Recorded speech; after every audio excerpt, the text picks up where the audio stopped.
Hi friends, Telangana రాష్ట్ర ప్రజలందరికీ అదృపే శుభవార్త. ఆసరా చేత పెన్షన్లు ఎప్పుడు ఇస్తారనేసి ప్రజలైతే చాలా ఆతృతతో అయితే ఎదురు చూస్తున్నారు. మరి ఎప్పుడు ఇస్తారు? కొంతమందికి రద్దు అవుతున్నాయి. కొన్ని లింక్స్ చేసుకుంటేనే బ్యాంకులో పడుతున్నాయి, పోస్టల్ ద్వారా వస్తున్నాయి అంటున్నారు. మరి ఏ లింక్స్ తెలుసుకునే ముందు లైక్ చేయండి, షేర్ చేయండి. కొత్త వారికైనా, పాత వారికైనా ఎప్పుడు వస్తాయో తెలుసుకుందామండి. లైక్ చేయడం వల్ల వీడియో అనేది బూస్టప్ అవుతుంది. పక్కనున్న bell icon all symbol button గంట సింబల్ నొక్కితే నేను వేసే లేటెస్ట్ అప్డేట్స్ వీడియోస్ మీ ముందుకైతే వస్తాయి. లేట్ చేయకుండా అయితే వీడియోలకైతే వెళ్ళిపోదాం ఫ్రెండ్స్. పాత వారికి, వృద్ధులకి, వితంతులకు, ఒంటరి మహిళ 4,000, వికలాంగులకి 6,000 రూపాయలు అయితే రావడం జరుగుతుంది. ఎంపీసీ లింక్ చేసుకున్న వారికి phone number, Aadhaar card link చేసుకుంటేనే మీ బ్యాంక్ అకౌంట్ చేసుకుంటేనే మీ బ్యాంకులో పడతాయి. లేకపోతే పోస్ట్ ఆఫీస్ ద్వారానైనా వస్తాయండి. అలాగే ఈకేవైసీ కూడా చేసుకుని ఆన్‌లైన్‌లో వేలిముద్రలు వేసుకొని, అలాగే మీకు ఇంకా కొత్త వారికి కూడా వృద్ధులకి, వితంతులకు, ఒంటరి మహిళ 4,000, వికలాంగులకి 6,000, హెచ్ఐ బాధితులు, చేనేత, బీడీ, మగ్గం కార్మికులకు కూడా 4,000 రూపాయలైతే రావడం జరుగుతుంది.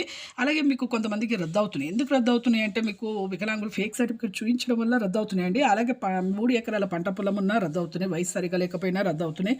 అలాగే ప్రభుత్వ ఉద్యోగం చేసే పిల్లల తల్లిదండ్రులు కూడా రద్దవుతున్నాయండి.